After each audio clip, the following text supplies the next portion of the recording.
नमस्कार, आप देख रहे हैं टीवी भारत और अभी हम मौजूद हैं घुमारवीं विधानसभा क्षेत्र में।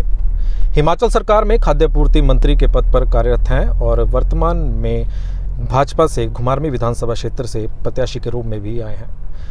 राजेंद्र गर्ग जी, आज नामांकन भरा है, कितना तैयार मानते हैं अपने आप को आप? हम पूरी तरह से तैयार हैं।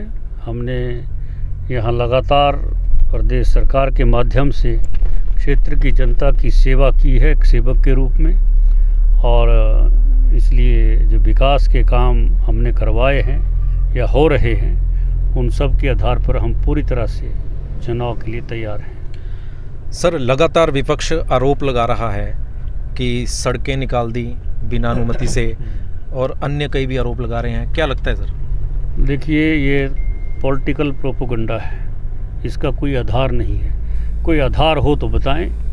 हम बिना किसी बजट के या बिना किसी परमिशन के सड़कें कैसे निकल सकती हैं? एक कोई आम आदमी कोई ऐसी बात बोल दे तब तो समझ में चलो आ सकता है, भाई चलो उनको कोई ज्ञान नहीं होगा किसी को, लेकिन जो विधायक रहा हो स्वयं वो इस बिना किसी तथ्यों की ऐसी बात कहे तो उनका मानसिकता का आप अंदाज़ा लगा ही सकते हैं। मैं उसमें ज़्यादा नहीं कहूँगा। सर, कांग्रेस से प्रत्याशी हैं राजेश धर्माणी, उन्होंने आरोप लगाया है कि आपके विभाग में मशीनों की खरीद फरोख्त को लेकर बड़ा घोटाला मान रहे हैं वो, क्या लगता है सर कि क्या है? देखिए, ये सब बिना, अगर ऐसा कुछ हुआ होता तो उसके तथ्य सामने होते, वो तथ्य लाएं कोई भी। और मैं तो कहता हूँ तो कांग्रेस पार्टी ने उनको 4 सीट का अध्यक्ष बनाया है, एक भी चार्ज सरकार के प्रति कहीं नहीं लगा पाए। केवल अखबारों में और मीडिया में बोलने से थोड़ी चार्ज हो जाते हैं। चार्ज किसी के ऊपर लगाना है तो उसके तथ्य प्रस्तुत करने पड़ेंगे। इसलिए ये तो केवल मैं यहाँ से उनका कंटेस्टेंट हूँ, इसलिए मुझे डिफेम करने के लिए अपने तरीके से वो प्रयास करते रहते हैं। हमारे विभाग में बिल्कुल ट्रांसपेरेंसी के साथ काम होता है। किसी भी विषय, किसी भी बात को लेकर जब से हमारी सरकार बनी है, और चाहे मेरे से पहले मंत्री रहे हैं चाहे मैं रहा हूँ, कोई भी ऐसा किस प्रकार की कोई बात हमारे विभाग में नहीं उठी है। हमने पारदर्शिता के साथ काम किया है। इस चुनावों में आप किसी और दृष्टि से कार्य कर रहे हैं। पिछले चुनावों में कुछ नेता आपके बड़े करीबी थे, अभी वर्तमान में वो आम आदमी पार्टी में चल गए हैं, क्या लगता है इसका नुकसान आप मानते हैं? नहीं, हमको इसका कोई नुकसान नहीं होगा। आम आदमी पार्टी से हमको कोई नुकसान नहीं है। वो एक ऐसे थे, पहले कांग्रेस में थे, फिर निर्दलीय रहे, फिर उसके बाद भाजपा में आए, अब फिर आप में चले गए, तो उनका आधार ख़त्म है। वो तो अपने आप में मजाक बन गए हैं समाज के अंदर।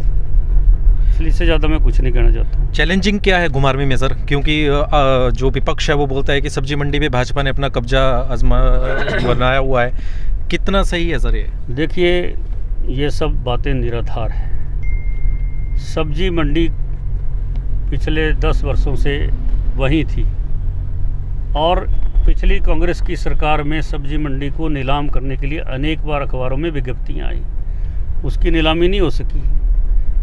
ना वो किसी दुकानदार को यहाँ 10 साल बिठाया, और खंडहर बना हुआ था वहाँ। अब जो बेसहारा पशु थे वो बैठे रहते थे, या अन्य कूड़ा कचरा सब उसमें भरा रहता था।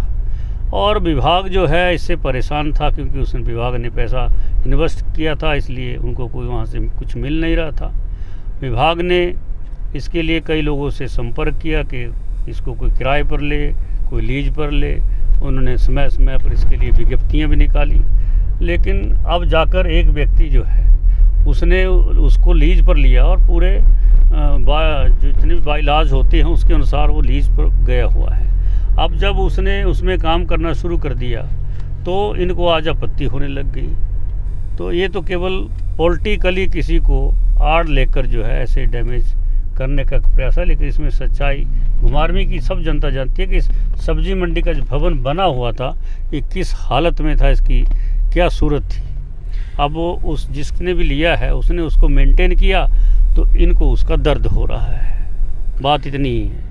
गर्ग जी, आप प्रथम बार विधायक बने और प्रथम बार में ही आपको एक बड़ा दायित्व हिमाचल सरकार में खाद्य आपूर्ति का रहा। क्या लगता है 5 साल आपने काम किया, 5 बड़े काम आपके विभाग के क्या ऐसे रहे? देखिए, हमारे विभाग में सबसे पहला काम जो है वो ये है कि हमने जो राशन के डिपो जो है पहले जो 5 किलोमीटर के दायरे में ही खोल सकते थे, उसको हमने 2 किलोमीटर के दायरे में किया ताकि लोगों को ज़्यादा से ज़्यादा नज़दीकी में लोगों को अपने राशन मिल सके। दूसरा, one nation one ration card की जो व्यवस्था थी उसको हिमाचल प्रदेश के अंदर हमने सबसे पहले लागू किया। और उसके साथ ही हमारा जो आई स्कैनिंग है, आई स्कैनिंग का काम भी हमने हिमाचल प्रदेश के अंदर शुरू कर दिया। उसकी जो इंस्ट्रूमेंट है उसकी इंस्टॉलेशन शुरू हो गई है।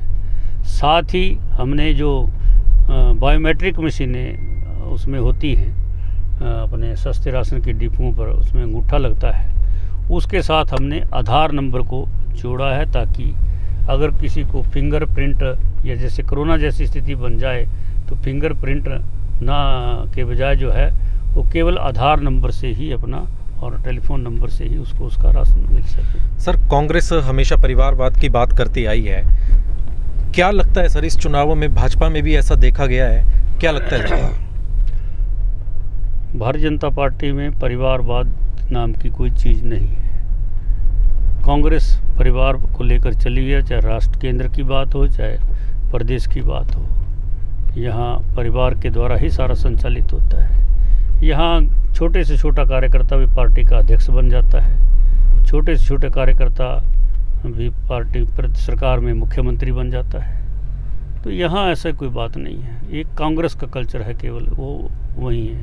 कांग्रेस तो कहते हैं कि इस बार रिवाज क्या पूरी सरकार ही बदल देंगे, क्या लगता है सर चुनौती है? को तो कुछ भी कह सकते हैं, उसको रोका थोड़ी जा सकता, लेकिन वो उनका अपनी सोच है, वो कहते रहें, लेकिन तथ्यों से परे हैं और जनता सब देख रही है जो हमारी सरकार ने काम किए हैं, गरीबों के कल्याण के लिए काम किए हैं और उसके साथ ही विकास के नए नए आयाम स्थापित किए हैं प्रदेश के अंदर। इसलिए किसी प्रकार की कोई कमी नहीं छोड़ी। हालांकि कोरोना की लंबी लड़ाई के साथ सबको जूझना पड़ा है। प्रदेश की, देश की, विश्व की इकोनॉमी जो है वो ध्वस्त हुई है, उसके बावजूद भी हमारी सरकार ने लगातार प्रयास करके जो है प्रदेश के जनता के हितों को पूरी तरह से सुरक्षित रखने का प्रयास किया है। ये थे हमारे साथ मौजूद घुमारवीं से प्रत्याशी राजेंद्र गर्ग जी, खाद्य पूर्ति मंत्री भी हैं। इन्होंने कई अहम मुद्दों पर चर्चा की और जो विपक्ष इन पे विभाग पे अन्य आरोप लगा रहे हैं उनको निराधार बताया है।